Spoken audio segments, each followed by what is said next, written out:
Bonjour, bonjour à toutes et à tous. Il est 9h01. Bienvenue pour ce webinaire, ce troisième webinaire Mobine.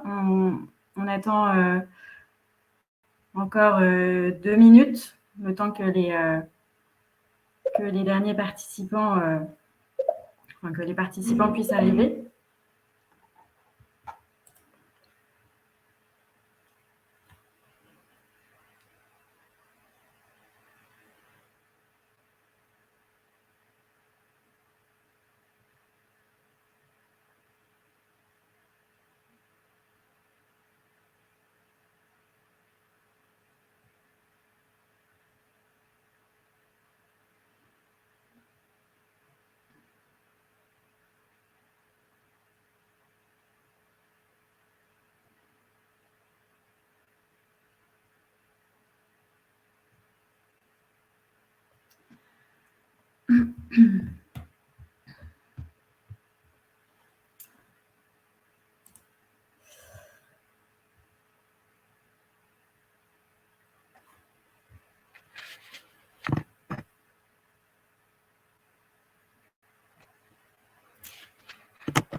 Alors, il est 9h02, le nombre de participants n'augmente plus tellement. On va pouvoir débuter pour pouvoir tenir le timing et finir à l'heure. Donc, bonjour à toutes et à tous. Nous sommes ravis de vous accueillir pour ce troisième webinaire Mobine, organisé en partenariat avec l'agence Auvergne-Rhône-Alpes Énergie Environnement. Ce troisième webinaire s'inscrit dans le cadre d'un cycle de webinaires que nous avons débuté en février et dans lequel nous proposons un webinaire par mois. La thématique du jour est celle de l'accompagnement vers l'écomobilité inclusive et solidaire et elle sera traitée par le biais de retours d'expérience de divers intervenants. On aura 6 intervenants différents qui nous éclaireront sur cette question qui est bien d'actualité. Alors, avant de débuter le fond du webinaire, juste quelques rappels pour la bonne tenue et la bonne animation. Je vous propose de poser vos questions dans l'onglet, vous voyez, il y a un petit onglet questions en bas à droite, juste à côté du chat. C'est vraiment dans cet onglet qu'il faut poser vos questions et on les prendra en cours d'intervention pour mettre des échanges tout au long de cette heure et demie. Donc, pour celles et ceux qui ne connaissent pas encore le réseau Mobine, nous sommes un réseau des acteurs territoriaux de la mobilité inclusive. Le réseau date de 2017 et il est assez récent et est organisé en fédération régionale. On a actuellement 11 régions mobiles qui sont constituées et qui sont composées d'environ 150 opérateurs de mobilité inclusive. Donc, ces adhérents qui sont des opérateurs de mobilité inclusive accompagnent au quotidien des publics qu'on dit empêchés, qui rencontrent des freins dans leur mobilité. Et donc, ces opérateurs ont comme mission de les accompagner, d'accompagner ces publics à accéder à une mobilité autonome et durable. Ils œuvrent à la fois dans le champ du savoir bouger, c'est-à-dire de l'accompagnement au développement de compétences et de capacités à se déplacer. Donc, on va pouvoir avoir des vélo-écoles, des écoles de conduite à statut associatif. C'est tout le travail que fait également les conseillers et conseillères en mobilité inclusive avec les diagnostics mobilité, tout le parcours mobilité dont on a parlé d'ailleurs dans le dernier webinaire du mois de mars. Et on a également également des adhérents qui sont des opérateurs dans le champ du pouvoir bouger, c'est-à-dire l'accompagnement à l'accès à un moyen de mobilité avec des loueurs solidaires, des garages solidaires.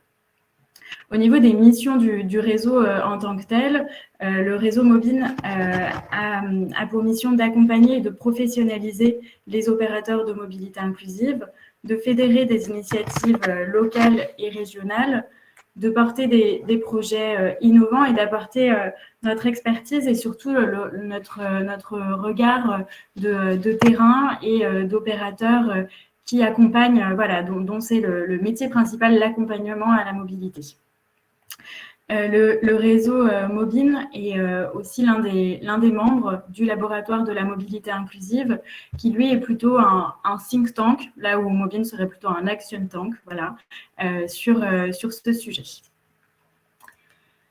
Ce cycle de webinaire s'inscrit dans un projet qui est plus large pour le réseau, qui s'intitule « La mobilité pour tous et pour tous les territoires », qui est financé dans le cadre de la stratégie de prévention de lutte contre la pauvreté. Et l'ambition de ce projet, c'est de mieux faire connaître et comprendre les solutions de mobilité existantes, à la fois pour le grand public, les acteurs territoriaux, donc on va penser aux collectivités territoriales, mais également aux entreprises, et tous les professionnels de l'accompagnement. Et pour y arriver, les différents moyens que nous développons sont bien sûr ces webinaires qui participent à cette meilleure et plus large compréhension, connaissance, mais également le développement d'autres contenus pédagogiques type capsules vidéo, également des formations professionnelles. Et nous développons et nous participons au développement d'une plateforme web, d'une plateforme numérique qui recense toutes les ressources disponibles et tout l'écosystème de la mobilité inclusive, ainsi que toutes les solutions existantes sur tous les territoires. Donc voilà pour cette petite introduction. Je laisse maintenant Josie Salem qui va animer ce webinaire et pouvoir présenter les 6 intervenants de la matinée. Merci beaucoup. Merci Justine, bonjour à toutes et à tous. Donc je suis Josie Salem, chargée de mission régionale pour Mobine Occitanie. J'ai le plaisir d'animer aujourd'hui ce webinaire. Et aujourd'hui, nous allons parler donc d'écomobilité et plus précisément de l'accompagnement vers l'écomobilité inclusive et solidaire. Et pour cela, nous avons différents intervenants. Nous en avons 6, avec une première partie plus théorique. Dans un premier temps, Céline Vert de l'agence Environnement Aura2E, qui est chargée de mission mobilité, va effectivement nous exposer de quoi on parle. Elle va définir certains concepts, certains mots lexicaux.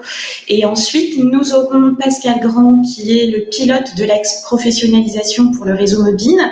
Pascal va nous parler effectivement plutôt de l'accompagnement, l'accompagnement qui est en fait levier au niveau du changement avec les collectivités, etc. Donc Pascal interviendra après Céline, puis vous pourrez poser quelques questions à l'issue de cette première partie.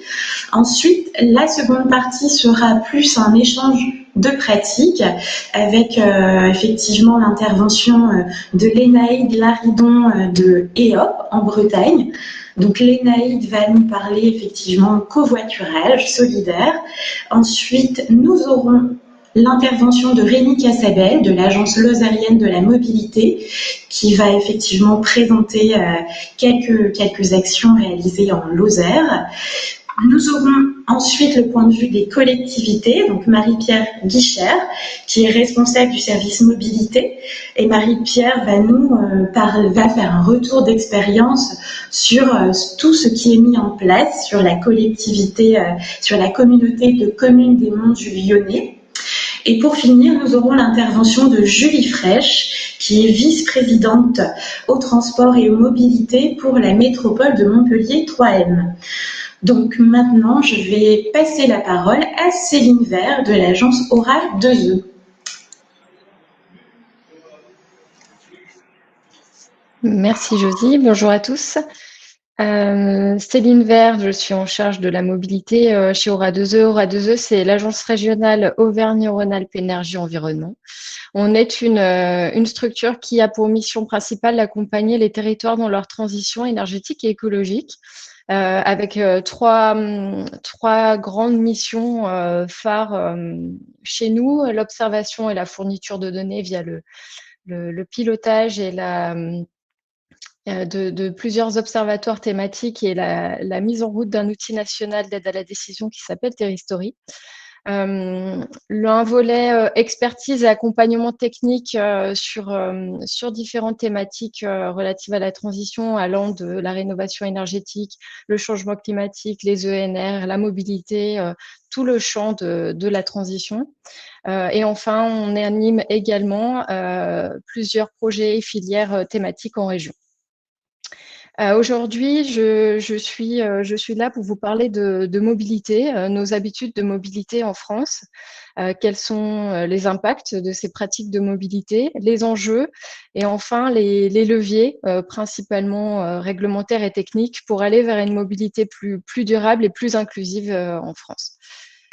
Alors, pour démarrer, quelques données de part modale. Donc, depuis 2008, en France, la voiture reste le mode de déplacement préféré des Français, avec toutefois un léger recul de cette part modale, qui est quand même non négligeable puisqu'on est presque à un recul de 2 points en 10 ans, avec en parallèle de ça, une augmentation de la pratique de la marche à pied, et des transports en commun. Et surtout, je dirais depuis ces dernières années, un vrai bond du vélo, qui a vraiment pris un essor relativement important sur différents types de territoires, notamment suite au le contexte de crise sanitaire et autres.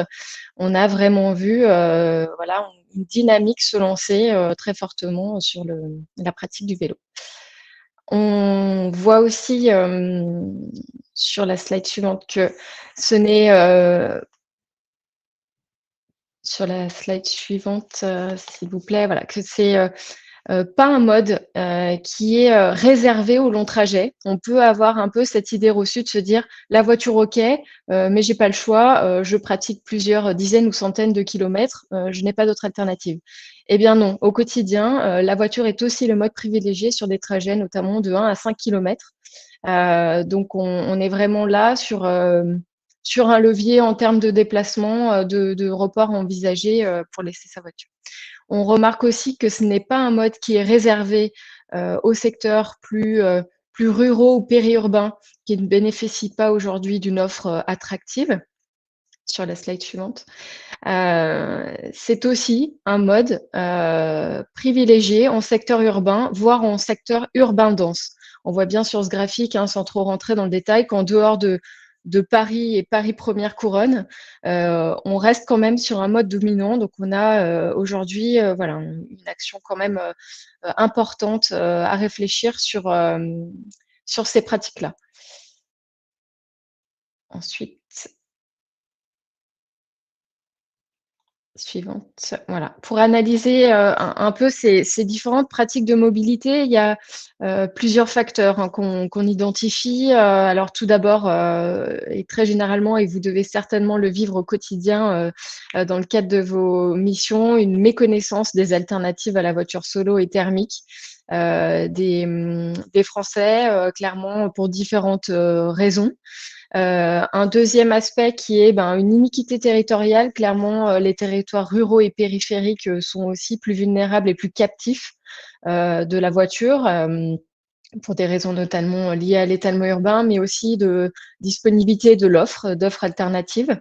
On a aussi une image un peu biaisée souvent de la voiture, notamment sur ses performances. Alors quelques données sur ce sujet. Le temps passé dans les bouchons, par exemple. Alors en zone urbaine, on est sur environ 150 heures par an passées dans les bouchons, sachant que souvent sur des trajets quotidiens, c'est plutôt les publics qui viennent des secteurs ruraux ou périphériques qui se retrouvent seuls dans la voiture, dans les bouchons en milieu urbain. La vitesse moyenne en ville aussi, qui est très, très généralement surestimée, hein. On est sur une vitesse moyenne de 15 km/h, donc qui est également une vitesse moyenne d'un tram et presque d'un vélo. Donc souvent, voilà, le vélo est clairement tout aussi performant que la voiture en ville. Et pour faire un parallèle aussi avec le coût que représente la possession d'une voiture, aujourd'hui, une voiture passe 90% de son temps stationnée, donc inutilisée, inexploitée.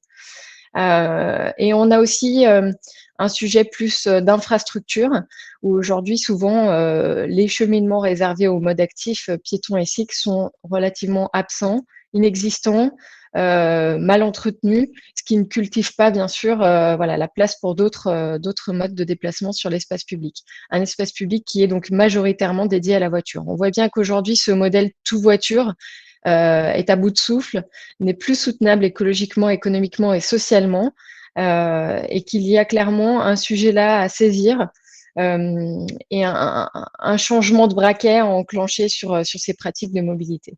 Alors justement sur ces aspects d'enjeux et d'impact, on va en profiter pour vous poser deux petites questions, vous mettre à contribution sur ce sujet.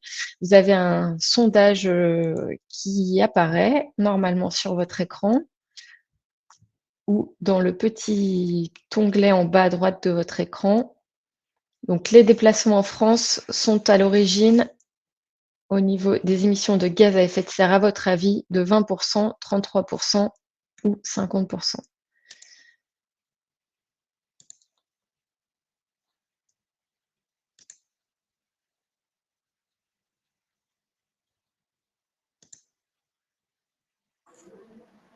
On va laisser 30 secondes à chaque fois, Céline, hein, pour que les auditeurs peuvent répondre.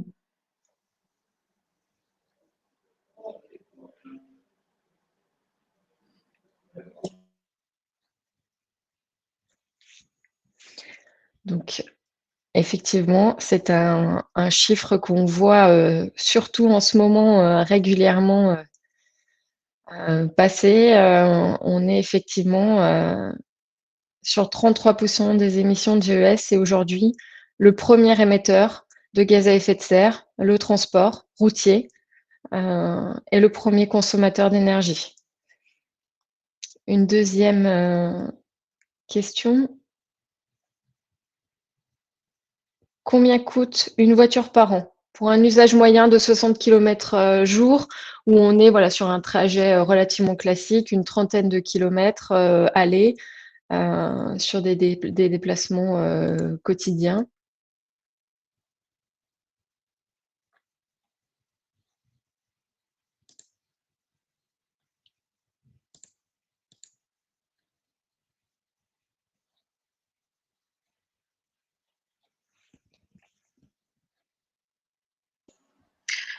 Vous pouvez tous participer, hein. Je vois pour le moment on n'a que 43 votes. Vous êtes un peu plus nombreux que ça connectés, donc n'hésitez pas, hein.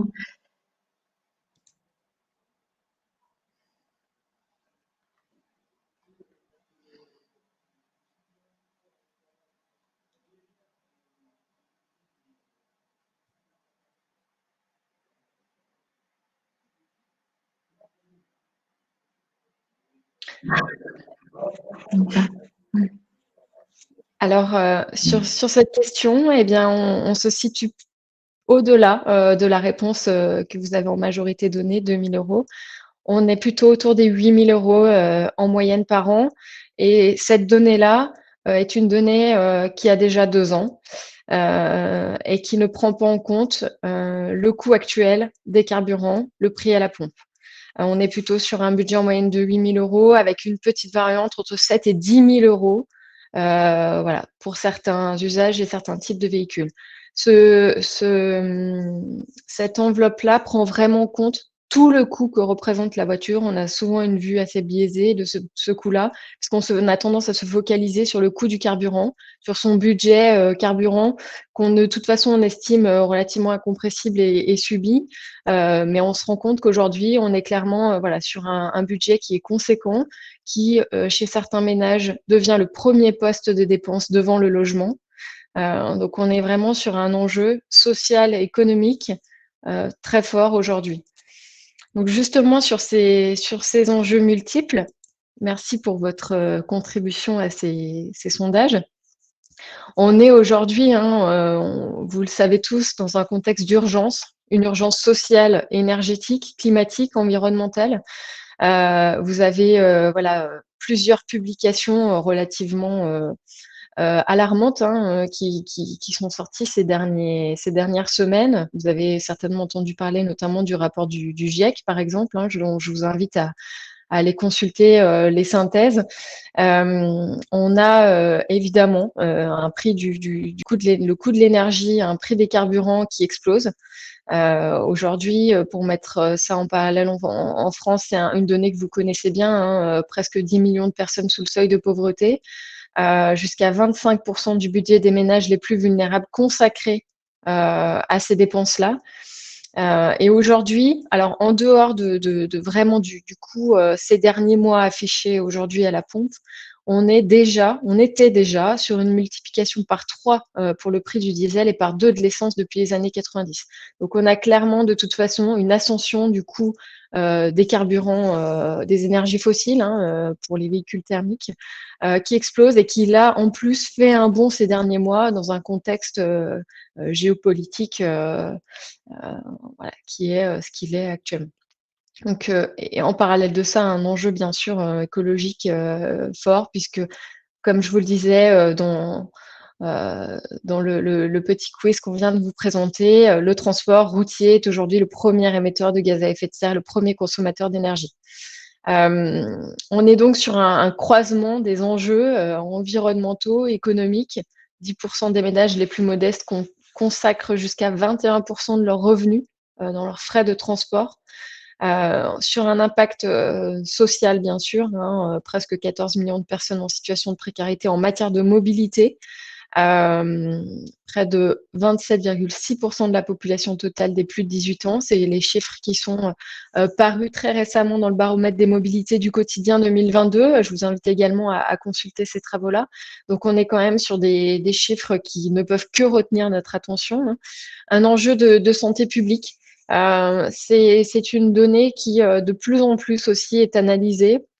On remarque que le manque d'activité physique, mise en parallèle avec une mobilité quotidienne plus active, est une des principales causes des maladies chroniques aujourd'hui en France. Il y a vraiment une alerte aussi du monde de la santé sur notre sédentarité quotidienne, VS nos pratiques de mobilité aussi. Et un enjeu territorial, bien sûr, d'attractivité et de qualité de vie sur les territoires, puisqu'aujourd'hui, le budget voiture représente 90% du budget transport des ménages en dehors de l'Île-de-France, où on voit bien qu'il y a un besoin aussi de repenser l'aménagement du territoire.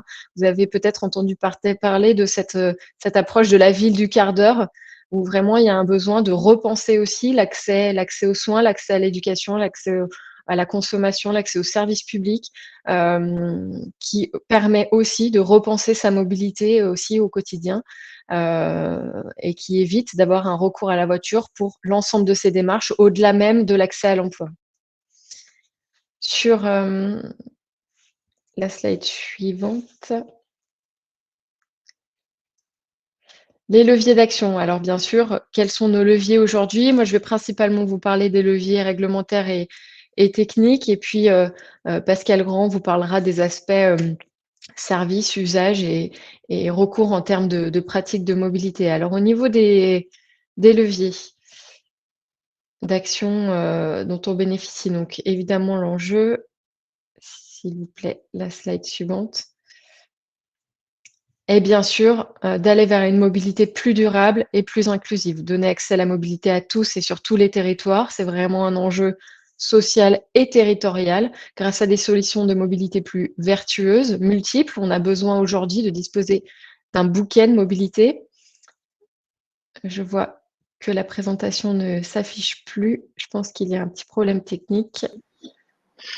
Oui, j'ai l'impression que Justine a été déconnectée. C'est Justine qui présentait le diaporama. Ah, voilà, je pense que...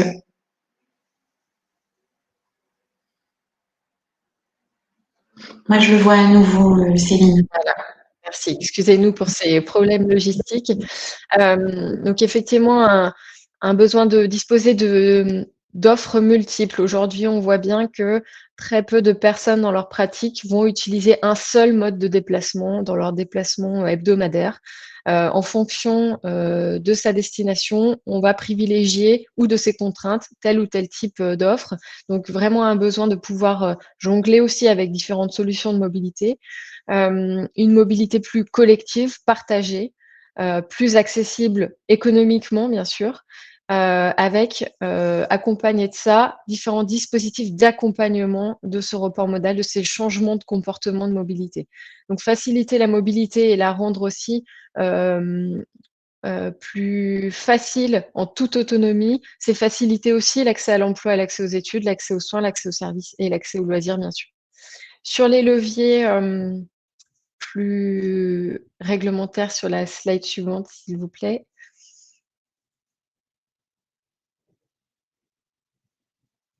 Quatre axes d'intervention. Les aspects de sobriété et de réduction des déplacements plus liés à une politique d'aménagement du territoire, le développement territorial qui revient plus dans le champ de compétences des autorités publiques, des collectivités territoriales.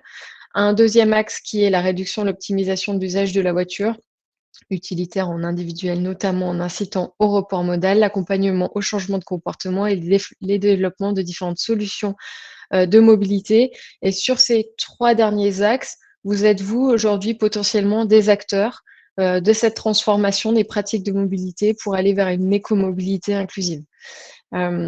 Sur les aspects plus législatifs, réglementaires, incitatifs, aujourd'hui, on a un cadre réglementaire qui est quand même relativement incitatif pour justement rendre cette écomobilité inclusive plus présente, plus forte, plus développée, notamment dans le cadre de la loi d'orientation des mobilités, qui est vraiment la loi cadre en termes de mobilité. Vous en avez très certainement entendu parler, qui a pour objectif principal de rendre le transport quotidien à la fois plus facile, moins coûteux et plus propre. Donc aujourd'hui, c'était aussi un des défis de cette loi. L'ensemble des territoires disposent d'une autorité publique organisatrice de la mobilité, qu'on appelle AOM. Donc vous avez tous sur vos territoires une autorité référente en termes de gestion, de pilotage et de mise en œuvre de l'offre de mobilité. Et surtout, ce qui est très important et à noter dans ce texte de loi, c'est que pour la première fois, on voit arriver la notion de mobilité solidaire, mobilité inclusive, notamment dans le cadre d'un texte de loi qui appelle justement ces AOM, et notamment la région et les départements comme premiers coordinateurs de ce sujet-là, à mettre en place et à coordonner un plan d'action en faveur de la mobilité solidaire. Donc c'est quelque chose qui, chez certaines régions, a déjà démarré, avec déjà un travail de coordination et de volonté qui va arriver dans les autres régions. En tout cas, n'hésitez pas aussi à entrer en contact avec ces collectivités-là pour valoriser les actions et les missions que vous portez sur le territoire aujourd'hui. Sur la slide suivante, s'il vous plaît. Plusieurs dispositifs publics aussi dans lesquels s'inscrivent ces enjeux d'écomobilité inclusive. Vous en avez certainement entendu parler, peut-être que vous travaillez aussi dans le cadre de certains de ces dispositifs. On ne va pas rentrer dans le détail, c'est simplement pour vous présenter un peu ce jargon de l'écomobilité. Vous avez les plans climat, air, énergie territoriaux, les plans de mobilité, les zones à faible émission mobilité, les TEPOS, dispositifs TEPOS, territoire à énergie positive pour une croissance verte, les dispositifs de cohésion sociale, QPV et autres, et enfin l'ensemble des politiques de développement économique qui ont aussi cette dimension inclusion et solidarité dans le cadre de leur mise en œuvre. Donc vous avez tout un champ comme ça, réglementaire et législatif, qui rend favorable aussi le développement d'une mobilité plus durable et inclusive. Donc, simplement pour conclure un peu ce qu'on vient de se dire et passer la parole à Pascal Grand pour entrer sur un aspect plus opérationnel. Aujourd'hui, accélérer le développement de l'écomobilité inclusive, c'est d'abord un enjeu transversal au cœur de plusieurs politiques publiques, avec plusieurs leviers. L'élaboration d'une stratégie territoriale transversale et multimodale de l'écomobilité, le besoin de développer différents types d'accompagnement des publics, le besoin de coordonner l'ensemble des acteurs publics et privés sur ces dimensions-là. Sur ces dimensions-là, il y a vraiment un besoin de décloisonner ce sujet-là et de former les acteurs, les différents acteurs des collectivités, les élus, les acteurs du social, de l'insertion et les prescripteurs à cet enjeu justement de l'écomobilité et d'une nécessité de changer aujourd'hui les habitudes de mobilité. Voilà, donc je vous remercie pour votre attention et je laisse la parole à Pascal Grand. Merci.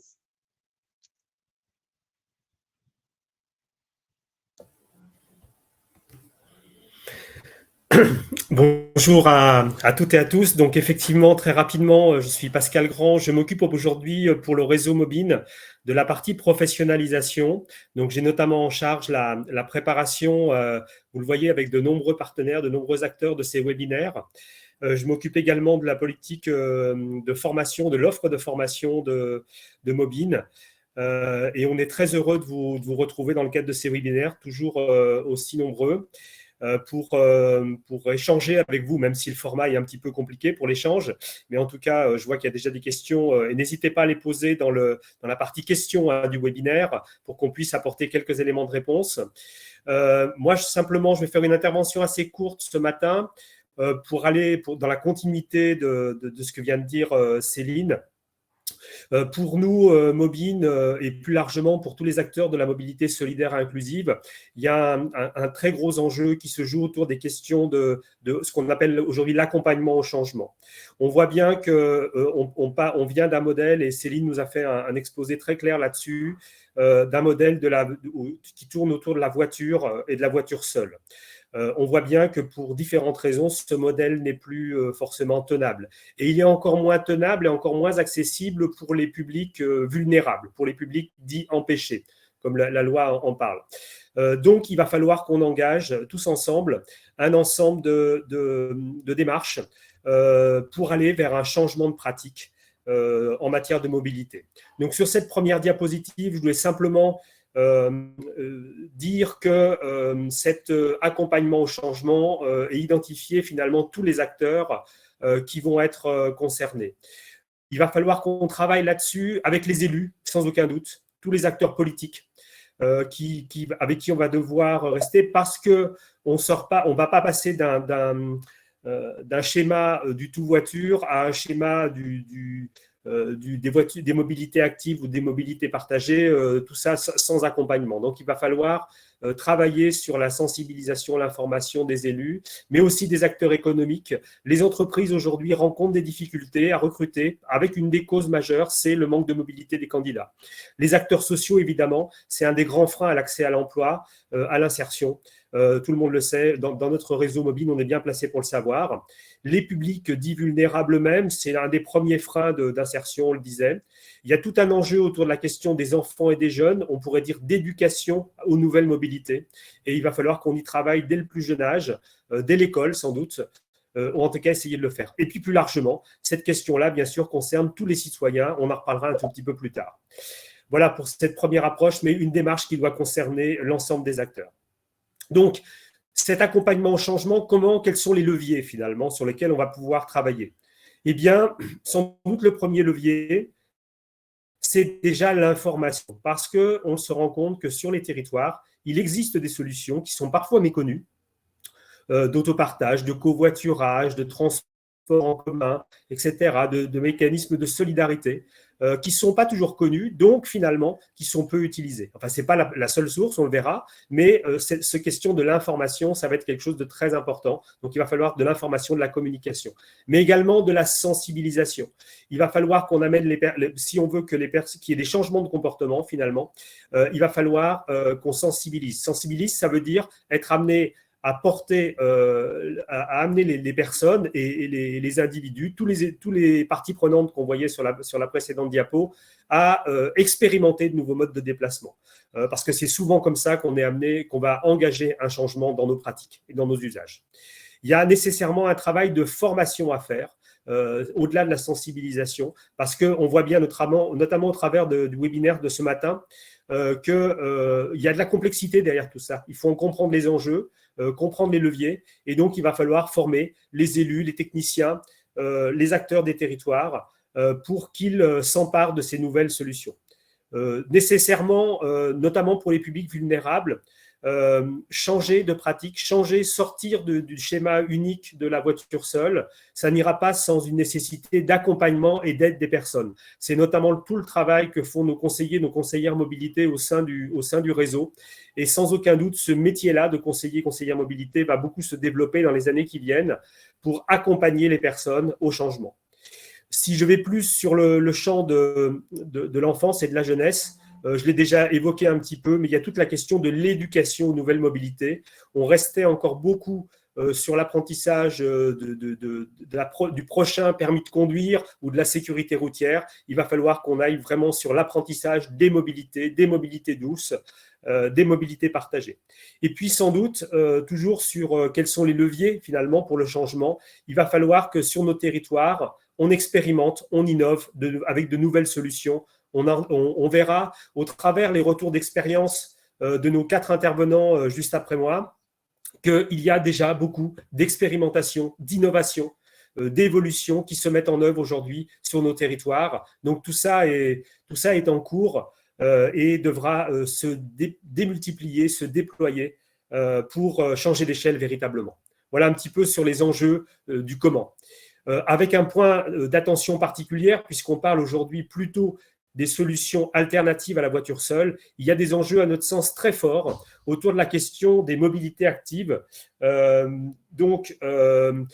Ces mobilités actives, la marche à pied, le vélo assistance électrique, la trottinette, on voit que ces choses-là se développent aujourd'hui, mais il faudra sans doute mettre un coup d'accélérateur sur tout ça. On voit que les temps et les zones de déplacement sont assez réduites finalement. On a vu tout à l'heure l'usage de la voiture sur des distances assez courtes. Eh bien, ces mobilités actives, on peut faire autrement. Mais tout ça, il ne s'agit pas de l'imposer, mais de l'accompagner. Sur les mobilités partagées, également beaucoup de choses à développer. On verra un certain nombre d'exemples au travers les prochains intervenants. Sur les transports en commun, mais des nouvelles formes de transports en commun, peut-être de transport solidaire notamment, d'autopartage, de covoiturage, de véhicules partagés. En tout cas, toutes ces nouvelles mobilités, il va falloir les développer, les accompagner sur les territoires et apporter une attention particulière pour que ces solutions soient accessibles à tous et notamment aux plus vulnérables.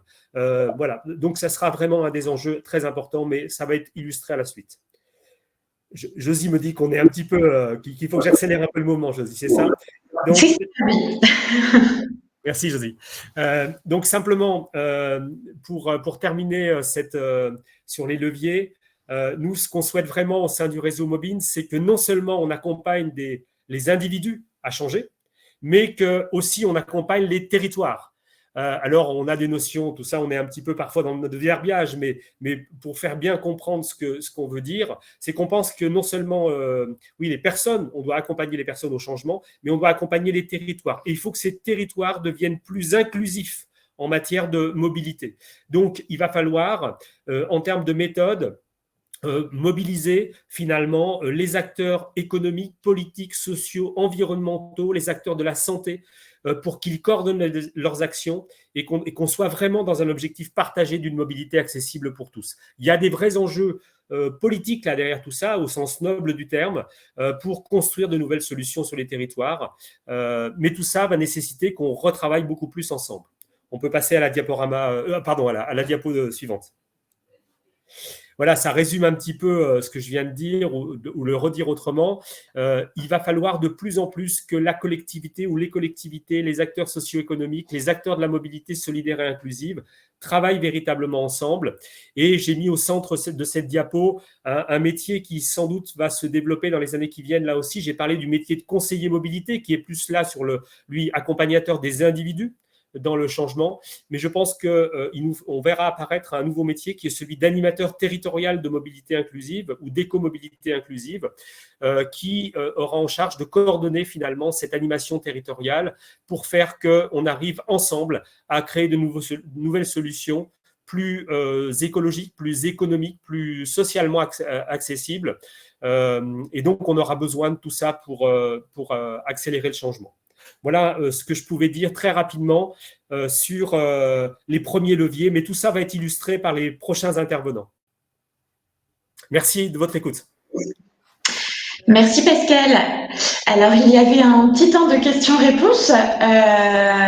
Donc juste dans le chat, vous êtes au moins trois à nous demander si effectivement le diaporama présenté sera accessible. Sachez qu'à l'issue du webinaire, vous allez recevoir une enquête d'amélioration de nos webinaires, mais vous allez aussi recevoir tout ce diaporama avec les coordonnées des intervenants, ce qui pourrait permettre de compléter les échanges et de poser directement toutes les questions si nous n'avons pas le temps de les aborder aujourd'hui. Donc rassurez-vous, le diaporama sera envoyé ainsi que le replay. Alors, place au territoire, du coup, parce qu'effectivement, il n'y a pas eu de questions. Rémi Cassabel, directeur de l'Agence lozérienne de la mobilité, va nous parler effectivement des mobilités actives partagées qui sont mises en place dans le département de la Lozère. Il y a effectivement l'infotransport, ils ont un projet de développement d'un transport d'utilité sociale. Donc Rémi, si tu es bien parmi nous, bien connecté, je te passe la parole pour que tu puisses expliquer quelques projets. Alors je sais que tu n'auras pas le temps d'intervenir dans le moindre détail, mais comme je disais, on mettra tes coordonnées dans le diaporama, comme ça les gens pourront revenir vers toi si jamais, puisqu'il faut qu'on accélère un petit peu. Voilà. Donc Rémi, c'est OK pour toi? Tu peux... Bonjour à toutes et à tous. Parfait. Donc oui, je vais aller assez vite et donner en fait quelques exemples. Je ne sais pas si vous pouvez partager le diaporama. L'idée donc d'aujourd'hui, c'était de faire le lien entre ce questionnement, on va dire, mobilité inclusive et changement de comportement. Donc nous, ce qu'on appelle changement de comportement, c'est des changements vers des nouvelles pratiques de mobilité, plus solidaires et plus soutenables. Et donc, c'est la mission de l'agence de mobilité depuis longtemps maintenant. Super, il n'y a pas tout dans le diapo, donc on verra ce que ça donne. Je vous ferai des petites questions surprises. Rapidement, l'ALM, c'est une association, loi 1901, qui s'est créée sous un autre nom en 2008, donc qui a maintenant plus de 10 ans. Qui s'est créé pour du covoiturage. Donc dès le départ, et en 2008, c'était quand même quelque chose de très précurseur. On était sur cette logique de changement de pratique. Au fur et à mesure des années, pour répondre à un besoin qui est de Lozère, de département très rural, on a développé d'autres activités professionnelles et c'est pour ça qu'on s'appelle agence aujourd'hui, parce qu'on intervient sur plusieurs champs de la mobilité. Et maintenant, on se positionne comme une vraie plateforme rurale de mobilité avec beaucoup d'activités et aussi beaucoup de parties prenantes. Et c'est ce que je veux présenter tout à l'heure. Évidemment, pour répondre à toutes ces thématiques, et je voulais le montrer parce que ça fait partie aussi de ces sujets d'action et je pense des ressorts sur lesquels on peut appuyer. On fait partie de nombreux réseaux et des réseaux qui correspondent en fait aux divers métiers ou aux diverses thématiques d'action. Donc la FUB, que vous connaissez peut-être, le Grain Occitanie, qui est en fait un réseau d'éducation à l'environnement, et Mobine pour aujourd'hui. On peut passer à la diapo suivante. Voilà, alors là, je ne sais pas s'il y a une animation. Donc pour vous présenter rapidement la Lozère, département le moins dense et le moins peuplé de France, il n'empêche qu'il y a quelques habitants. Et qu'ils ont besoin de vivre et se déplacer sur le territoire.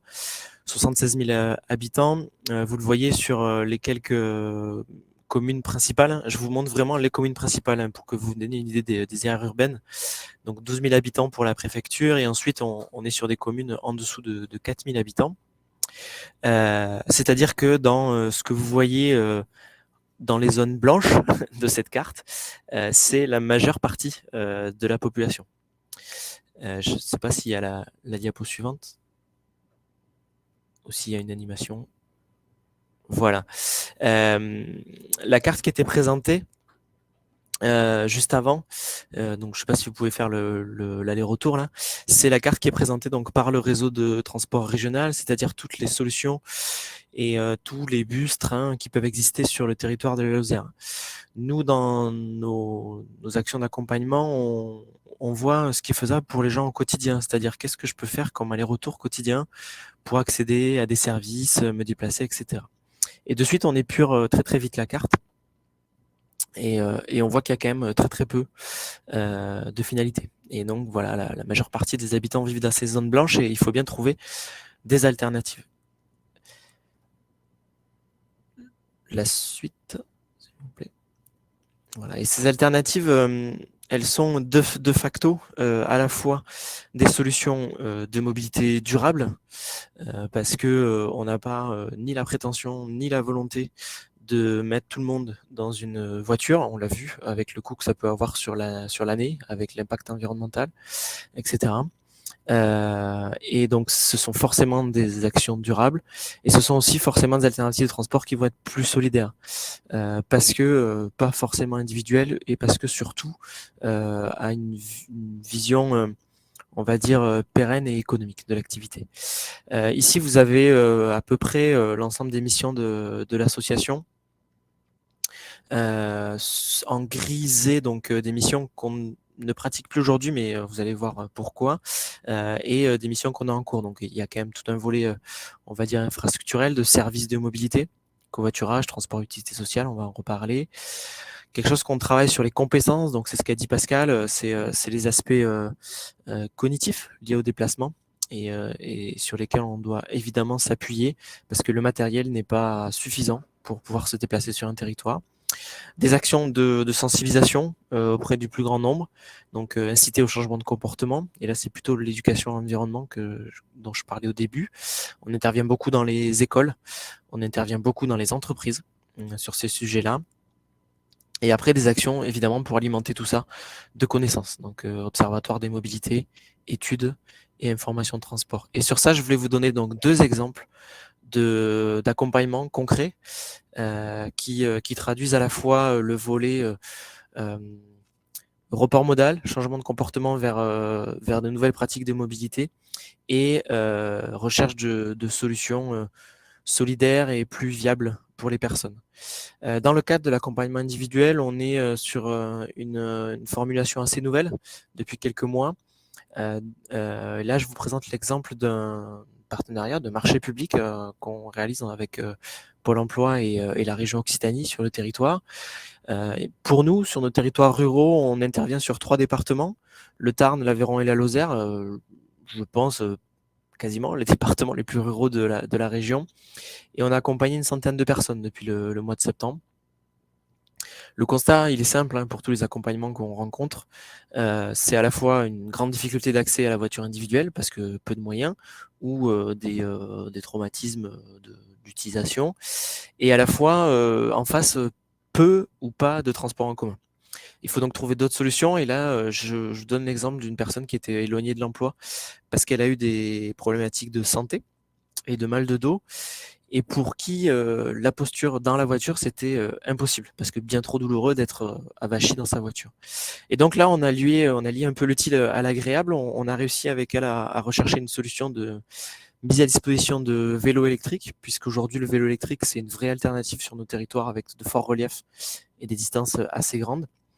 Et par les mobilités actives, donc par les mobilités durables, on a réussi à amener à la fois une solution concrète d'accès à l'emploi et aussi de meilleure santé, de bien-être, puisque en fait la pratique du vélo lui était conseillée par ses médecins. Donc voilà, ça c'est un exemple où les mobilités durables sont vraiment un levier pour de multiples moments et de multiples facettes du quotidien des personnes. Voilà. Deuxième exemple. Je lis ici donc deux actions et même un peu plus. On a, donc je vous le disais, une action historique de covoiturage qui était une plateforme en fait départementale, comme vous pouvez la connaître, site internet plus accueil humain, téléphonique, etc. Étonnamment, on s'est retrouvé depuis quelques semaines face au fait et du coup on vient de reproposer un service de covoiturage très léger via les réseaux sociaux et puis les réponses téléphoniques et les maisons France Service qui sont très très actives sur nos territoires ruraux. Donc on relance une activité de covoiturage et on répond en fait à un besoin et ça marche très très bien. Donc il va falloir réfléchir à ces questionnements-là. Quand on fait de l'accompagnement au covoiturage, on traite donc le volet financier parce que c'est quand même la porte d'entrée. Et on traite évidemment l'aspect durable des solutions de transport, puisqu'on essaye de partager les véhicules. Et là, je donne l'exemple d'ateliers collectifs qu'on réalisait avec des personnes primo-arrivantes sur le territoire, et notamment des femmes. Quand on mélange l'information transport classique, où on renseigne les gens pour aller d'un point A à un point B, et puis l'ensemble de ces actions de travail collectif ou individuel sur du cognitif, on est à une centaine de personnes accompagnées dans l'année.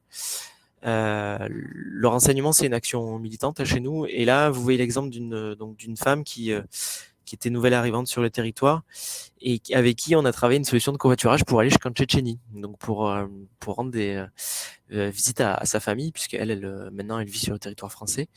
Et donc là, on est sur une transformation. On a passé une semaine d'atelier avec cette personne-là, de vision des mobilités qui est faramineuse. C'est quelqu'un qui était évidemment grande mobile parce que en situation de migration, mais très coincée dans son fonctionnement local de déplacement, avec pas de véhicule, très peu de moyens, etc.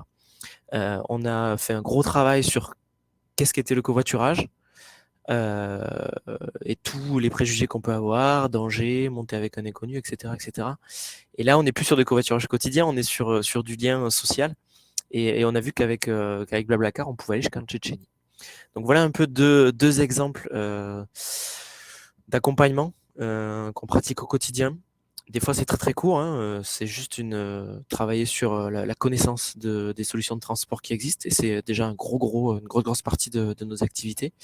Et des fois, c'est long. Ça peut durer une semaine de travail intensif. Ça peut durer plusieurs mois d'accompagnement. Je suis allé assez vite, j'ai donné deux exemples. Si vous avez des questions, je suis avec vous. Sur d'autres sujets, peut-être qu'on est en train de mettre en place. Voilà. Mais écoute, je vois pas de questions pour le moment, Rémi. Peut-être que tu peux prendre, allez, on va dire 1 minute pour expliquer dans les grandes lignes le projet de transport d'utilité sociale que vous êtes en train de travailler. Oui, tout à fait. Alors, le transport d'utilité sociale, vous le connaissez peut-être sur votre territoire. Ici, en Lozère, s'était pas mis en œuvre. On a du transport à la demande géré par les comités de communes. On a les lignes régulières. La petite spécificité, à notre sens, c'est que ce transport, on le monte avec une association caritative, le Secours catholique, et d'autres qui vont se lier au projet. Et on l'associe aussi à une association médico-sociale qui a une entreprise adaptée et qui souhaite donc intégrer des chauffeurs en situation de handicap.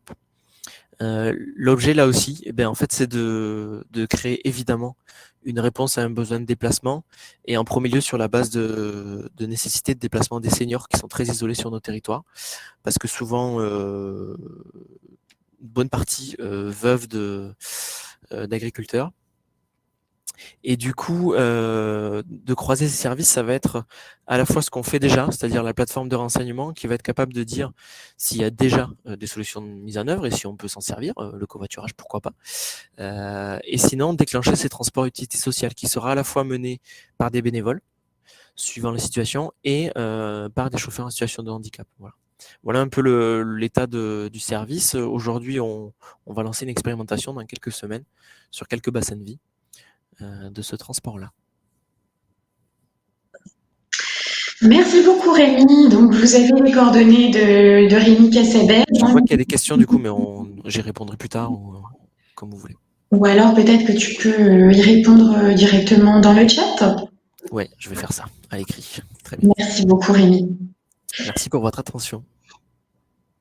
Alors maintenant, on va avoir effectivement Lénaïque Laridon, qui est directrice de l'association EOP, une association bretonne. Alors Lénaïque, effectivement, en allant sur votre site internet, en naviguant, je voulais chercher des informations vous concernant. Bah, apparemment, vous avez l'intention, vous faites du covoiturage une évidence. Donc, vous vous déplacez à travers toute la Bretagne pour effectivement essayer de convaincre différents partenaires, les collectivités, les entreprises du bien fondé du covoiturage. Donc, c'est ce que vous allez nous expliquer dans votre intervention après avoir présenté EOP. Donc, je vous laisse la parole, Lénaïque, et merci beaucoup d'être parmi nous. Merci à vous, bonjour à tous. Alors effectivement, je vais vous présenter l'association EOP et notre façon de travailler. Alors par contre, je ne vois pas le diapo pour le moment. Hop. Donc effectivement, donc l'idée aujourd'hui, c'est de vous présenter le covoiturage que nous mettons en place sur la région Bretagne et notamment le covoiturage solidaire pour l'insertion professionnelle. Donc l'objectif étant de permettre à des personnes sans solution de mobilité de pouvoir rejoindre l'emploi. Je vous laisse passer la slide. Donc, dans un premier temps, qui est EOP ? Hop, on va passer la slide également. Donc, EOP, c'est une association qui existe depuis 2002 et notre objectif, c'est vraiment d'agir ensemble parce qu'on ne le fait pas seul, on le fait avec nos partenaires qui sont les collectivités et les entreprises pour que le partage de nos trajets en voiture solo devienne une évidence. C'est-à-dire qu'à partir du moment où je prends ma voiture pour me déplacer, eh bien l'idée c'est de se dire j'ai quelques places de disponibles dans ma voiture, donc je pourrais les mettre à disposition des personnes qui en auraient besoin pour se diriger vers l'emploi notamment et pour permettre à la personne qui partage ses places de partager tout simplement les frais d'essence et les frais de déplacement. Donc, c'est vraiment notre enjeu et on sait qu'il y a du travail étant donné qu'il y a encore énormément de voitures où il n'y a qu'une personne dans celle-ci. Donc, nous, notre objectif et notre cœur de métier, c'est vraiment l'accompagnement au changement pour développer cette pratique. Pourquoi ? Parce qu'aujourd'hui, même si on parle de plus en plus de covoiturage, et notamment grâce à Blablacar, sur du longue distance, pour les loisirs, les vacances, le covoiturage dit du quotidien pour aller vers le travail, rencontre encore beaucoup de freins. Notamment, je peux pas covoiturer pour aller au travail parce que je dois m'occuper des enfants le soir, je ne sais jamais à quelle heure je termine, ou tout simplement, ma voiture, c'est ma bulle, je vais être tranquille et je veux certainement pas qu'on vienne m'embêter. Donc, beaucoup de freins à lever et donc, du coup, des freins à lever auprès des usagers. Donc, les usagers qui sont les salariés et les habitants. Pardon, juste si on peut revenir sur la diapo avant. Donc, lever les freins des habitants, mais aussi lever les freins, pas uniquement des habitants, mais aussi des élus, des collectivités. Donc, nous, notre objectif, c'est d'aller aussi lever les propres représentations du covoiturage auprès des collectivités bretonnes, mais aussi auprès des entreprises. Parce qu'aujourd'hui, le covoiturage a beaucoup de préjugés en entreprise, notamment pour les employeurs. Et on peut entendre, moi, j'ai pas envie de développer la pratique du covoiturage parce que si j'en ai un d'absent, j'en aurai pas un, mais 5. Donc, l'idée, c'est vraiment de lever les freins en accompagnement les changements de tout public qui pourrait déployer la pratique. Du coup, notre association, donc comme je le disais, existe depuis 2002. On dit souvent de EOP qu'on est activateur du covoiturage, créateur de liens sur le terrain. Et puis, on va développer le covoiturage aussi bien dans des milieux urbains que dans des milieux plus ruraux, avec l'objectif de répondre aux problématiques de ces territoires. Forcément, les actions qu'on va mener sur des territoires en métropole, donc vraiment au niveau des villes, ne seront pas du tout les mêmes que dans des milieux plutôt plus ruraux où la problématique de mobilité sera différente. Donc vraiment adapter nos actions en fonction du partenaire. Nos objectifs, c'est le covoiturage pour l'accès à l'emploi et depuis peu, on teste également le covoiturage pour l'accès aux biens, services et équipements. Donc vraiment les mobilités, on va dire plutôt intracommunautaires. Notre service s'adapte à tous et répond à toute personne, qui soit mineure ou plus âgée. Donc, on a notamment beaucoup de demandes pour des personnes en stage, en apprentissage, sans solution, et puis des personnes plus âgées, mais plutôt pour aller faire les courses, par exemple. Donc, vraiment un panel de personnes qui font appel à notre service. Et puis, on va pouvoir le déployer aussi bien pour des personnes qui sont autonomes avec l'outil numérique, donc qui vont pouvoir directement faire leurs recherches sur un site de covoiturage qui est Westgo en région Bretagne. Et on a également un service téléphonique avec un standard téléphonique où on a 2 personnes qui répondent aux demandes et qui vont accompagner de manière individualisée toutes les personnes sans solution de mobilité et qui seraient en fracture numérique, par exemple. Hop, si on peut passer la diapo. Donc, juste pour vous présenter notre écosystème, aujourd'hui, on travaille avec une trentaine de collectivités bretonnes. La région Bretagne nous soutient pour sa compétence mobilité, mais également les départements bretons pour leur compétence lutte contre les exclusions. Et puis après, on a les 2 métropoles de Bretagne, les agglomérations et les communautés de communes. On travaille avec les entreprises qui sont nos partenaires, mais également les collectivités, mais également les entreprises. Donc là, l'objectif, c'est de déployer en interne de ces entreprises des actions pour permettre à leurs salariés de covoiturer. Et donc, bien sûr, on va également répondre à leurs problématiques, c'est-à-dire qu'on va avoir des entreprises plutôt tertiaires qui, elles, viennent vers nous pour offrir une solution de mobilité à leurs salariés dans le cadre de leur RSE. Et on a des entreprises plutôt du type agroalimentaire qui, elles, rencontrent une forte problématique de recrutement parce que les personnes qui pourraient être recrutées, ne sont pas véhiculées, notamment sur des entreprises où on est sur des horaires en 2-8, 3-8, où il n'y a pas forcément de transport en commun. Donc, l'objectif va être de déployer en interne avec ces entreprises des réseaux de covoitureurs pour leur permettre de répondre à leurs problématiques de recrutement. Aujourd'hui, à l'association, nous sommes 13 et donc on travaille sur l'ensemble de la région Bretagne et on est régulièrement sur le terrain. Et notre objectif, c'est vraiment de constituer des réseaux locaux de manière à pouvoir diffuser la pratique. Le site internet avec lequel on travaille, c'est Westgo et c'est la plateforme de covoiturage domicile-travail en région Bretagne. C'est un outil qui a été déployé par les collectivités bretonnes. Donc, l'outil ne nous appartient pas, il appartient à la région et aux collectivités. Donc, c'est un outil public où la mise en relation est totalement gratuite. Hop, si on peut passer la diapo. Une petite slide sur l'accompagnement du changement. Je vous disais que c'était notre cœur du métier. Aujourd'hui, il y a différentes étapes à mettre en place si on veut vraiment arriver à une pratique du covoiturage. Dans un premier temps, il va falloir préparer le changement, préparer les esprits, changer les mentalités au regard de cette pratique. Quand on voit les personnes sur le terrain, souvent on nous dit, moi, abandonner ma voiture, jamais, c'est pas pour moi, je ne peux pas, je veux rester maître de mon véhicule.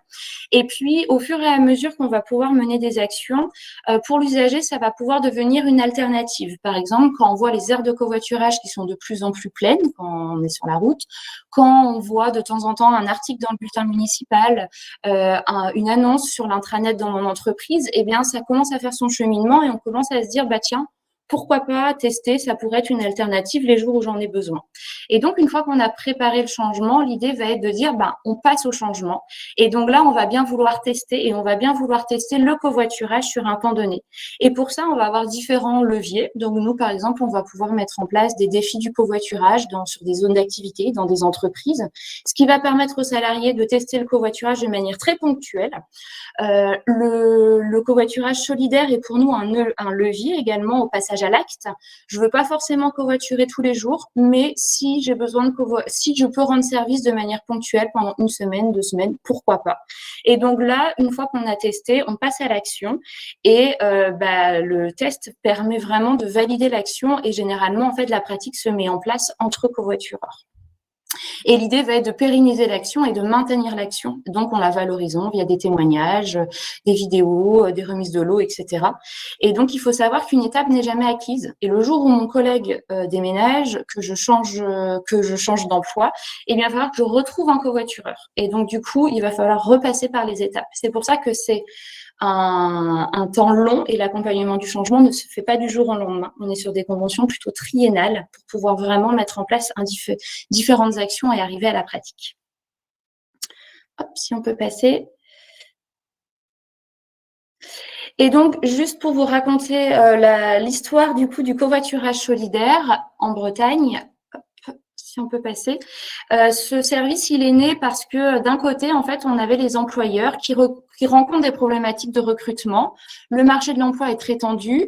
On a 90% des salariés qu'on rencontre, nous, sur le terrain, qui se disent prêts à donner un coup de pouce pour l'emploi, même s'ils ne sont pas prêts à covoiturer tous les jours.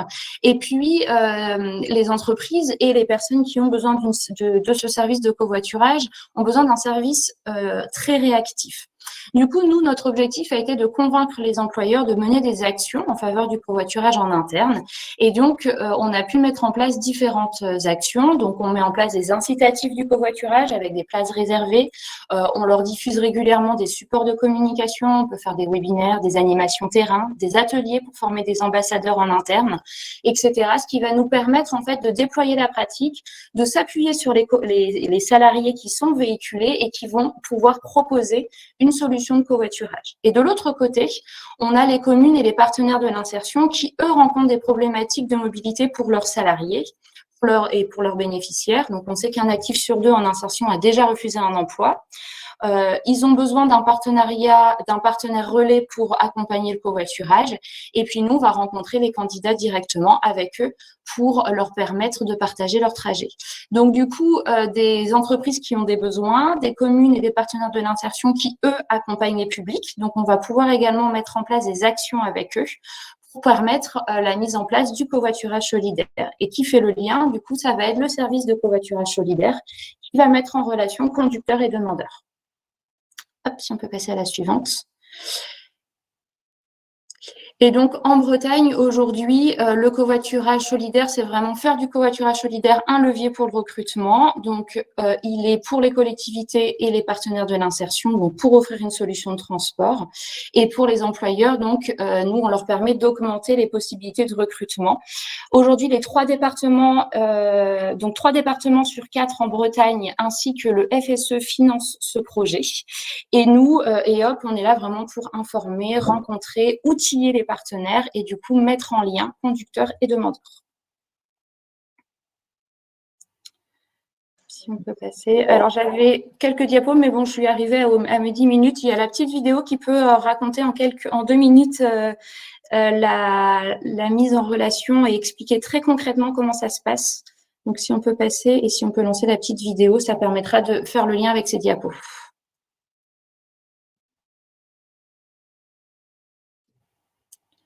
Donc voilà quelques chiffres quand même juste pour le covoiturage. Voilà, si on peut lancer la vidéo.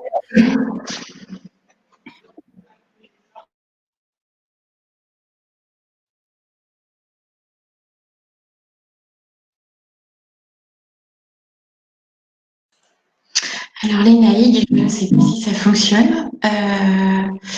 Je pense que Justine essaye de lancer la petite vidéo. Est-ce que ça va fonctionner? Oui, ça devrait fonctionner.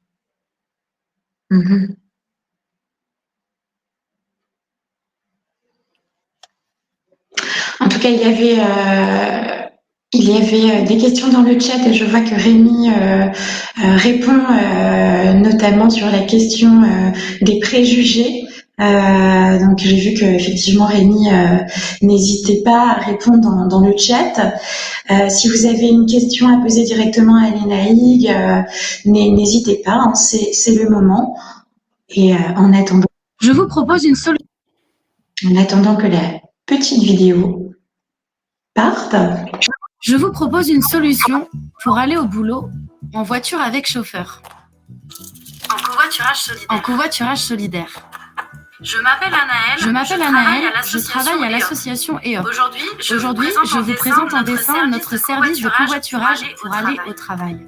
Le covoiturage, c'est partager une voiture avec d'autres personnes pour se déplacer d'un point A à un point B.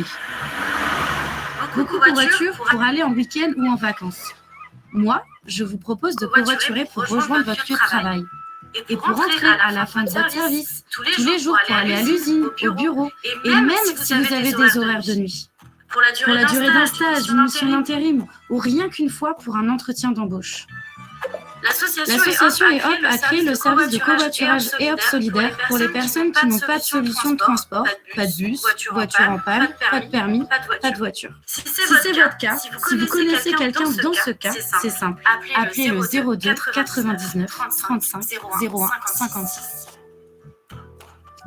Je vais rechercher une personne qui fait le même trajet aux mêmes horaires. J'active un vrai réseau de solidarité. Nous sommes là pour vous 5 jours sur 7, 7 heures par jour. Ensuite, je vous rappelle, dans plus d'un cas sur 3, je vous donne le numéro d'un covoitureur prêt à vous prêter un siège dans sa voiture. Et hop, en route. Si vous avez la moindre question avant, pendant ou après votre covoiturage, je suis là pour vous répondre. Et je reprends toujours de vos nouvelles, j'écoute vos histoires et je les partage pour donner envie à d'autres. Pour en finir avec le stress du « comment je vais aller au boulot ?»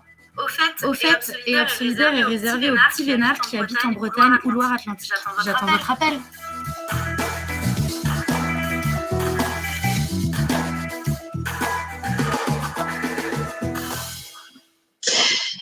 Merci pour cette petite vidéo. Alors, Lénaïg, effectivement, nous avons une question sur comment vous incitez les entreprises à valoriser le covoiturage auprès de leurs salariés. Alors là, en fait, on le fait vraiment avec elles, donc c'est en fonction aussi de elles, leur façon de communiquer. Donc, pour prendre un exemple, sur une dernière des entreprises, elle a intégré dans toute sa communication la solidarité au sein de son entreprise, le covoiturage solidaire. Donc maintenant c'est vraiment sa marque de fabrique. Elle met en avant des témoignages très réguliers dans les entreprises pour permettre aux autres salariés également de s'y mettre. Et puis dernièrement, par exemple, on a fait une petite tombola pour récompenser les covoitureurs solidaires, etc. Donc il y a différentes formes en fonction de ce que notre partenaire est prêt aussi à mettre en place en interne. D'accord, merci beaucoup Lénaïg. Est-ce qu'il y a d'autres questions, puisque nous avons Lucie Lallier, qui est la chargée de mission en Nouvelle-Aquitaine, qui s'occupe de me faire remonter les questions et que je suis en train de tchatcher avec Lucie. Donc a priori, il n'y a pas d'autres questions, Lénaïg. Si toutefois, peut-être serait-il possible de jeter un œil au chat pour répondre directement comme l'a fait Rémi? Tout à fait. Les coordonnées sont aussi dans le besoin. D'accord. Bon, merci beaucoup. Merci. Alors, après avoir entendu deux retours d'expérience, de territoire, deux adhérents du réseau Mobine d'ailleurs, c'est important de le préciser aussi. Maintenant, on a effectivement, on a pensé donner la parole à deux collectivités. Donc, effectivement, la communauté de communes des Monts du Lyonnais à travers la voix de Marie-Pierre Guichard et Julie Fraîche, qui est vice-présidente à la métropole de Montpellier 3e, donc vice-présidente en charge des transports et de la mobilité. Je devais lui passer la parole tout de suite. Nous allions intercaler les interventions avec Marie-Pierre pour une question d'agenda, mais je pense que Julie Fraîche a des soucis de connexion. C'est un peu. Je vois que vous êtes, Madame Fraîche, je vois que vous êtes effectivement dans le chat, que vous a priori, vous vous préparez à rentrer sur scène. Alors, je suppose que vous avez cliqué sur le bouton participer, mais a priori, vous essayez depuis un certain temps et ça ne fonctionne pas. Donc, je ne sais pas si on a la main là-dessus. En tout cas, je vais essayer de voir si on peut effectivement vous envoyer une autre invitation. Et ce que je vous propose, c'est de maintenir l'ordre d'intervention avec Marie-Pierre Guichard, le temps que mes collègues essayent de trouver une solution pour envoyer une nouvelle invitation à Madame Fraîche. Alors, Marie-Pierre Guichard, je pense que vous êtes là et bien connectée. Donc, vous êtes responsable du service mobilité depuis 2018 au sein de la communauté de communes des Monts du Lyonnais. La mobilité, vous travaillez à la mobilité depuis 2014 puisque vous étiez déjà sur cette thématique quand vous étiez au syndicat intercommunal des Monts du Lyonnais et vous êtes l'animatrice du conseil de développement, ce qui me paraissait effectivement important de rajouter aujourd'hui. Donc, Marie-Pierre, vous allez nous présenter le service, le fonctionnement du service et un petit peu cette politique en fait très volontariste sur la communauté de communes des Monts du Lyonnais. Donc Marie-Pierre, j'espère que vous allez pouvoir prendre la parole.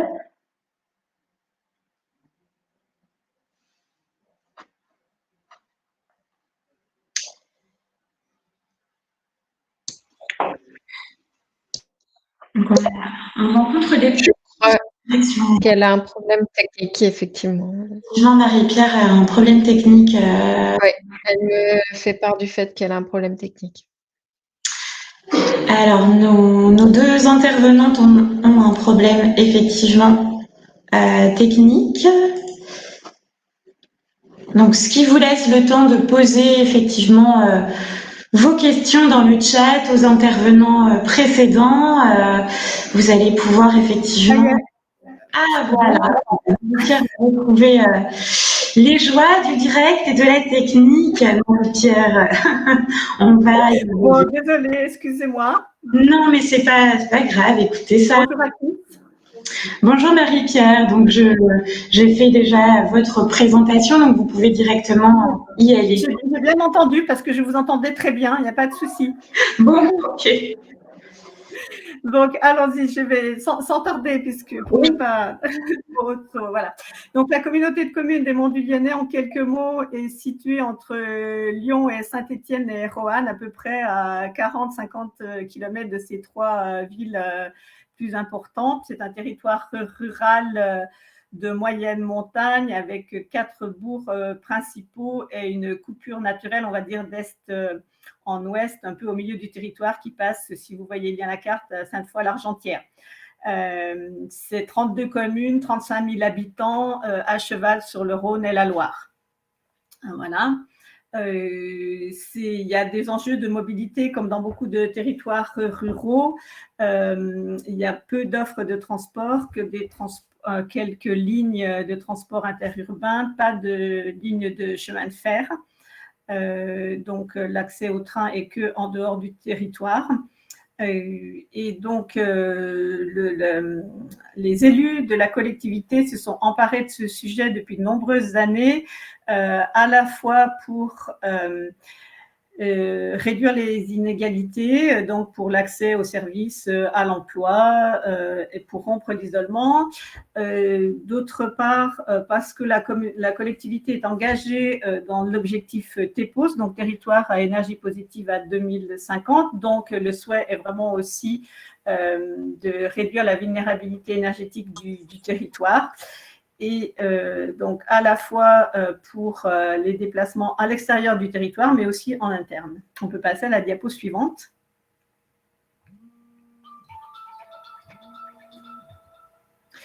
Alors, comme je disais, la problématique, c'est un sujet historique, puisque depuis en fait 85, on n'était pas encore à l'échelle de cette communauté de communes. On était sur d'autres configurations, on va dire, d'organisation, mais une partie du territoire s'est emparée de cette problématique de mobilité depuis très longtemps, notamment, comme le disait un des précédents personnes qui a présenté, parce que sur ce territoire, il y a aussi beaucoup de femmes veuves, isolées et qui n'ont jamais passé le permis de conduire. Donc, la première raison, c'était comment aider ce public à se déplacer et ne pas rester complètement isolé. Ça a toujours été porté, en fait, par des élus de différentes commissions. Alors là, pareil, à l'heure actuelle, c'est 3 commissions de la communauté de communes qui portent ce sujet de la mobilité, la solidarité active, la transition écologique et énergétique, et la commission urbanisme, habitat, transport. Précédemment, quand la collectivité était organisée en fait différemment, coupée en 3 communautés de communes, mais réunies par un syndicat intercommunautaire, il y avait à l'époque un groupe qui s'appelait un groupe transport mobilité. Et il y a toujours eu des élus, on va dire, qui portaient différentes commissions.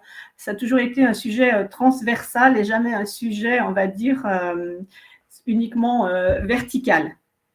Ce qui montre bien ce souci de lien entre la problématique de l'inclusion, la problématique de la réduction des inégalités et du développement durable. Comment en faire du lien entre tout ça.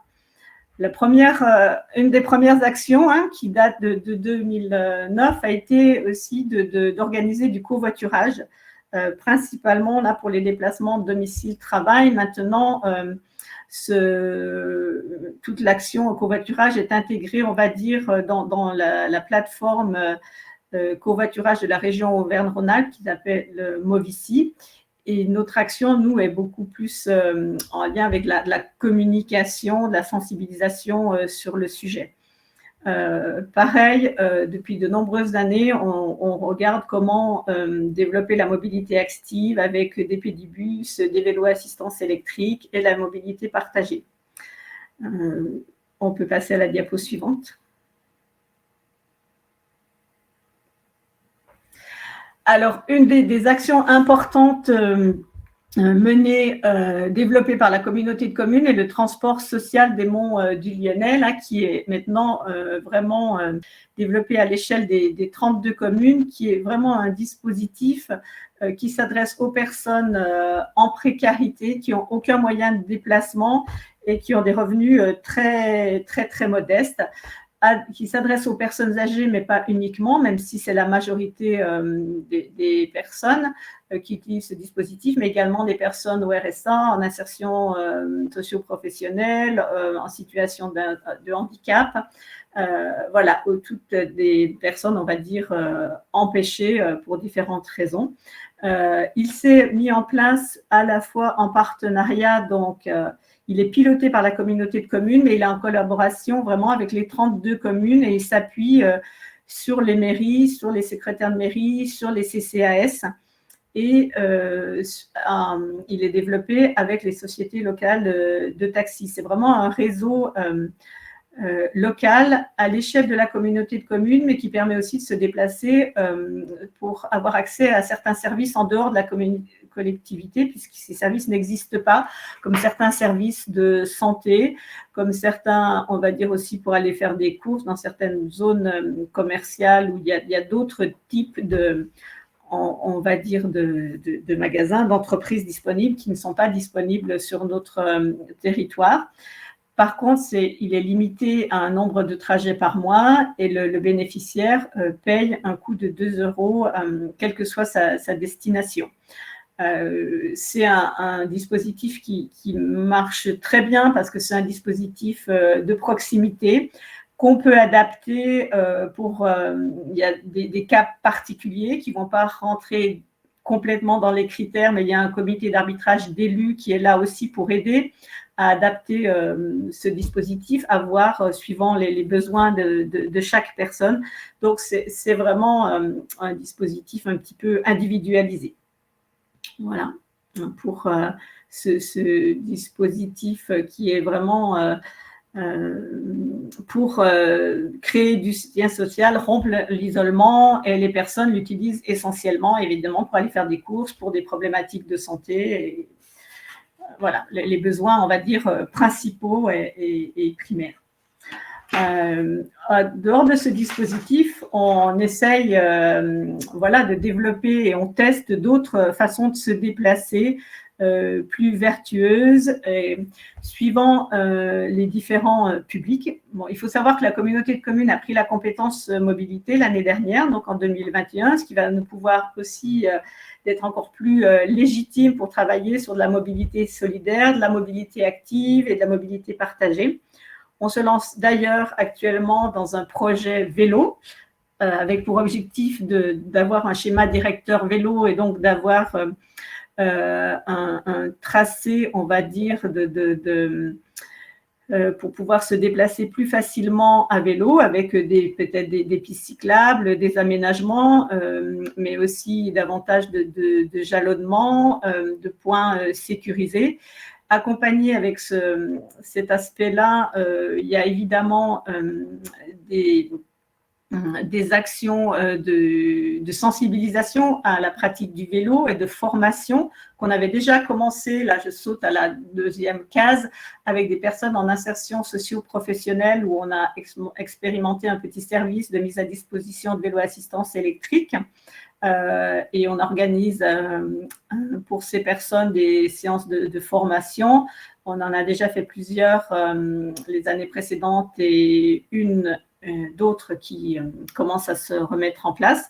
Et on voit que pour ces personnes, pour certaines d'entre elles, c'est vraiment une façon de venir travailler. On fait ça beaucoup avec les salariés qui sont dans des ateliers chantiers d'insertion.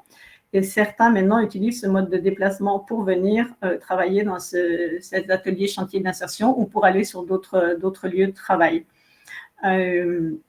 On fait aussi ces actions vélo, si on reste sur cette mobilité active, avec des sessions de remise en selle pour des seniors qu'on a déjà fait et qu'on poursuit encore dans les années à venir, en essayant d'aller là sur du public un peu éloigné justement de la pratique du vélo, parce qu'on s'est aperçu, et je rejoins complètement les statistiques présentées par Céline au départ, que sur des trajets très courts, de 1, 2, 3 km, l'utilisation du vélo, et chez nous, vélo assistance électrique, est tout à fait possible. Mais voilà, il faut se remettre à la pratique, il faut oser, il faut peut-être d'abord tester, essayer, être rassuré que c'est possible. Et puis, on a un partenariat aussi avec la communauté professionnelle des territoires de santé des Monts du Lyonnais, donc c'est les professionnels de santé, comme son nom l'indique, et qui, eux, s'intéressent principalement à la problématique des personnes qui ne peuvent pas aller à des soins de santé quand ils ne sont pas pris en charge par la sécurité sociale. Donc, on a inclus en fait ce partenariat dans notre service de transport social pour élargir finalement notre service de transport social à certains publics qui ne rentreraient pas complètement dans nos critères à nous, mais qui peuvent être pris en charge grâce à ce partenariat. Voilà globalement, pour ne pas prendre trop de temps. Merci Marie-Pierre, merci beaucoup. Non mais bon, le problème est malheureusement on a le temps, hein, puisqu'en fait le problème technique qu'a rencontré Julie Fraîche ne lui permet pas de venir parmi nous aujourd'hui. Elle n'a pas réussi à activer micro et caméra, donc c'est un problème technique. Voilà, on est vraiment évidemment déçus. Mais par contre, ce qui veut dire que nous avons un peu de temps. Je pourrais ajouter 2 mots.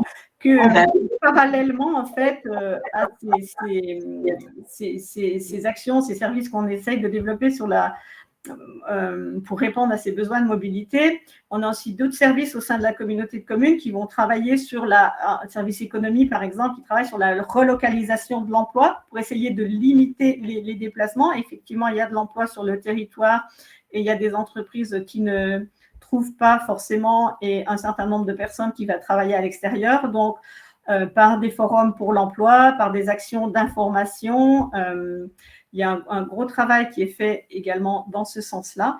Et puis, comme le disait Rémi sur son territoire, on a aussi 2 maisons France Service qui permettent de répondre à un certain nombre de besoins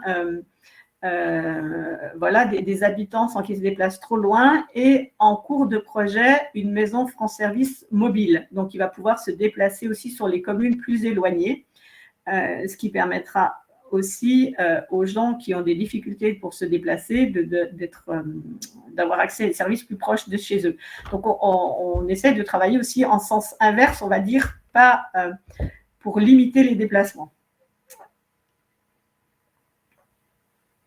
Voilà. Merci Marie-Pierre. Est-ce que parmi les auditeurs, vous avez des questions à poser directement à Marie-Pierre ou enfin, votre exposé était très, très clair et puis comme pour les autres intervenants, nous allons mettre vos coordonnées si vous en êtes d'accord dans ce diaporama global. Ça permettrait effectivement que des personnes reviennent vers vous pour vous poser des questions un peu plus spécifiques. Alors, je demande à Lucie. Bon, écoutez, pas d'autres interventions. Il y avait une question sur les ateliers de formation au vélo. Alors, est-ce que vous pouvez y répondre à ça, Marie-Pierre? Alors, je n'arrive pas. Est-ce que vous pouvez donner la question? Dans le chat, à qui faites-vous appel pour les ateliers de formation au vélo?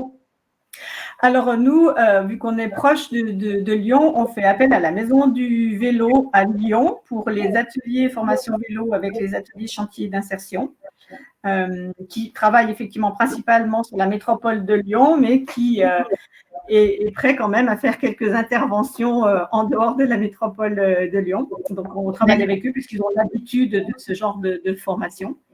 Et ils ont l'habitude de travailler avec des publics aussi qui ont peut-être de la difficulté, différentes difficultés pour se mettre à la pratique du vélo.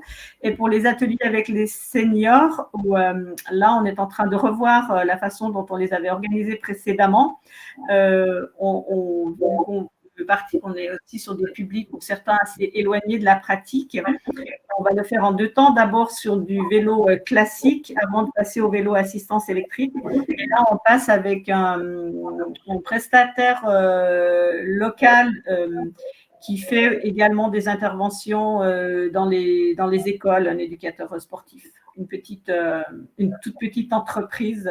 Voilà. Et également, quand vous parliez de Movici, quel retour d'expérience? Est-ce qu'il y a une création d'une communauté autour du covoiturage? Alors, au sein même de la plateforme Movici, effectivement, il y a plusieurs communautés. Chacun peut créer sa communauté. Donc, on a une communauté Mont du Lyonnais qui est assez ancienne puisque les Monts du Lyonnais avaient développé leur propre plateforme de covoiturage qui après a été intégrée dans Movici. Donc, on va dire que les personnes inscrites sur la plateforme covoiturage Mont du Lyonnais à l'époque, s'ils ont accepté, ils ont été intégrés dans la communauté Mont du Lyonnais Movici. Mais on a quand même des difficultés à faire vivre cette communauté. Et je pense que ça nécessite beaucoup plus de communication, sensibilisation. J'ai bien suivi la présentation de Lénaïne qui est très intéressante sur ce sujet, notamment sur tout le travail avec les entreprises, qui est très intéressant. Et voilà, il faudrait je pense qu'on aille beaucoup plus dans ce sens parce que la sensibilisation qu'on fait n'est pas complètement suffisante pour avoir vraiment une communauté qui fonctionne bien. Non. Merci beaucoup Marie-Pierre d'avoir été parmi nous ce matin durant ce webinaire.